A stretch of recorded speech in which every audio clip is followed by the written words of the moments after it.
Cursed Crusaders is a bit of a funny story. First off, it's set in a real time period, the Christian Crusade Wars, but obviously there's a twist, since you become a demon with the Spaniard friend.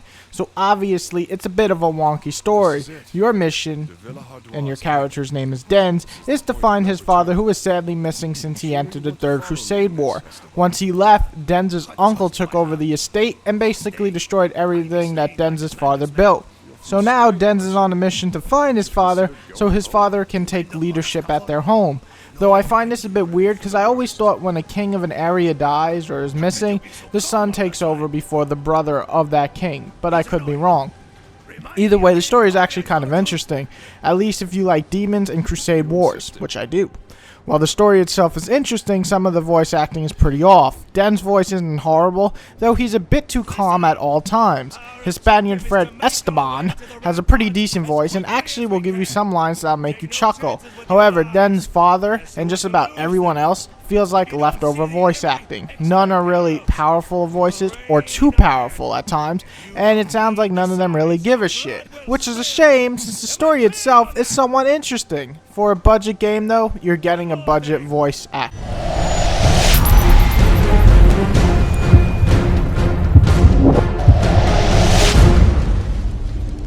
The graphics are not pretty with Cursed Crusade. Animations are off, the lip sync movements are way off, the level design is pretty damn poor, and a lot of it just feels reused. The actual character models are decent, though the kills look pretty damn sick. Some of the effects aren't half bad, especially when you go into demon mode. However, all in all, this isn't a pretty game by any means. Again, for a budget game, you're getting budget graphics.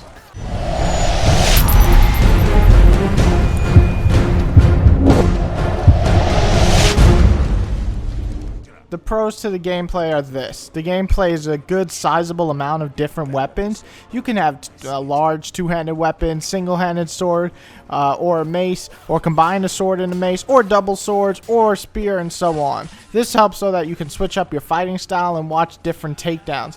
I also like the actual heavy feel of the combat, since each weapon gives you a different feel, making you mess around with all different weapons and finding out which best suits you. Another cool feature in the gameplay is turning yourself into a demon, and you become this big red Satan looking motherfucker. Once you become this crazy demon, all your attacks are basically unblockable, and you'll just bash your enemy until he falls and dies.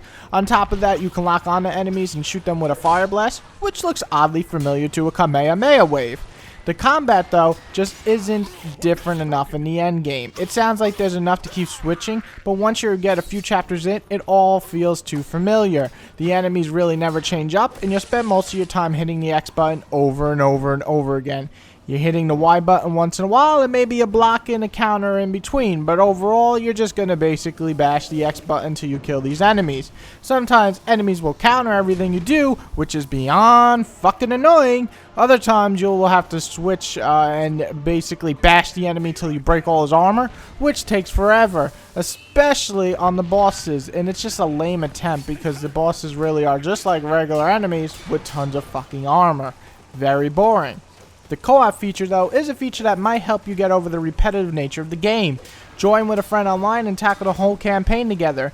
This might be a good idea since I played the almost entire game by myself. And god, the AI can be fucking retarded. Not only does he not do shit, but sometimes it takes forever to kill just one guy. So yes, playing with co-op can be a good thing because the AI is pretty horrible. You can also level your character's move list, which is nice and basically a cool feature to kill enemies, but in the end it really doesn't add enough combos to the entire game. So by the end of upgrading whichever weapon class you want, it still feels relatively the same. So while you can say the gameplay works and has a good amount of different weapons, the overall repetitive nature hurts, and it may be a little too slow for just about every gamer out there.